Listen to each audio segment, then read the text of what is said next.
목요일 아침입니다. 사순절, 특별히 고난주간 하루하루가 감사일 줄 압니다.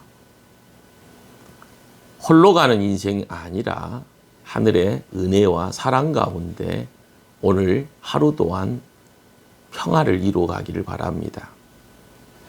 세상 창조하신 하나님, 우리 하나님의 목소리는 보기에 좋았더라 말씀합니다. 그 보기에 좋음의 안성이 바로 에덴 동산의 아담과 하와가 거니는 모습으로 드러납니다. 저 멀리 하나님이 구별된 공간이 아니라 하나님이 창조하신 그 공간 안에 구별된 장소 에덴 동산에 하나님의 최상의 창조물 아담과 하와가 거합니다. 복 주신다라고 했던 그 복의 내용이 에덴 동산을 통하여 하나님의 말씀 가운데 아담과 하와의 삶의 자리를 통하여 열매가 맺습니다. 뱀의 음성이 선악과를 따먹으라라는 유혹 가운데 아담과 하와가 선악과를 따먹는 그 모습을 통하여 하나님과의 관계에 금이 가고, 금이 가는 가운데 에덴 동산에서 발걸음을 등지고 옮겨가는 아담과 하와의 뒷모습. 우리는 하나님의 보기에 좋았더라 하신 그 말씀은 아담과 하와의 삶을 통하여서 열매 맺어야 될 내용인 줄 압니다. 그러기에 복의 통로가 되어지고 복덩어리가 되어질 아담과 하와를 통하여서 만들어지는 삶의 미래는 많은 기대치가 있었을 겁니다. 그러나 하나님의 약속을 깨트리는 그 모습 속에 죄가 자리 잡게 되어지고 죄 때문에 하나님의 말씀은 사라져버린 겁니다. 에덴 동산 밖으로, 그리고는 생명나무의 가시를 따먹을 수 없는 그런 존재 되어지는 아담과 하와의 모습. 땅을 파야만이 땀의 노고를 통하여서 땅의 소산물을 먹어야 될 그런 인생 되어지는 땅의 인생들. 그렇습니다. 하나님 없이 세상 살아가는 것 힘듭니다.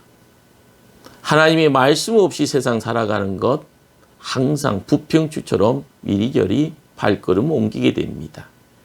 자신의 가치와 기준 따라서 판단하게 되어지고, 그리고 하나님의 빈자리를 채워줄 대상을 끊임없이 찾습니다.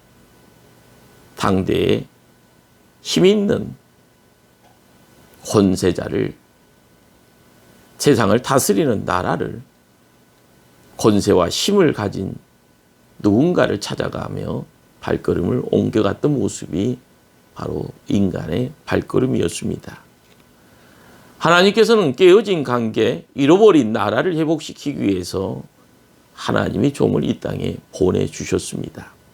우리는 그분을 예수님이라 나중에 깨닫게 됩니다.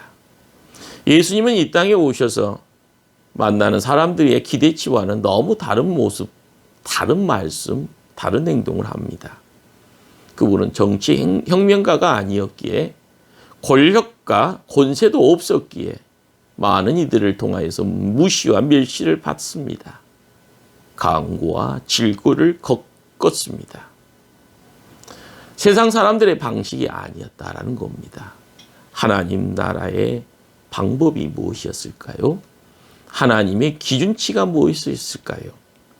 예수님은 이 땅에 오셔서 제 권세 가운데 비참하게 죽어갈 그 사람들을, 그 백성들을 구원하기 위해 고난받는 자의 자리에 당신의 목숨을, 당신의 육신을 그대로 드립니다. 바로 거기에 십자가가 모습을 드러냅니다. 십자가는 하늘의 은혜의 자리가 아니었습니다. 하나님 보좌도 아니었고요. 무수한 사람들이 쳐다보며 죄인이라고 이야기하는 바로 그 자리에 채찍맞고 피 흘리며 못 박혀서 죽음의 자리까지 내몰립니다. 우리도 그를 기이 여기지 아니하였도다.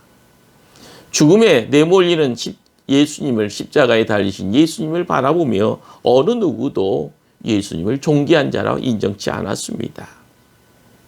십자가에 못 박혀 피 흘리시는 그 예수님의 모습.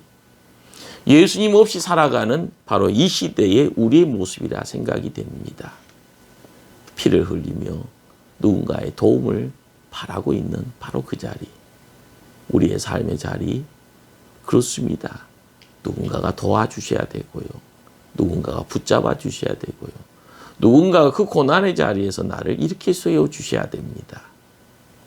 우리가 이 시대 살아가며 홀로 서게 하기 위해서는 내 힘만 가지고는 할 수 없기에 누군가의 그 손길을 간절히 기다립니다. 고난주간 이 자리에 우리와 함께하기를 원하시는 그분의 뒤를 쫓아가며 그분의 사명을 감당하기를 마음속에 결단하는 오늘 하루의 시간 되기를 바랍니다.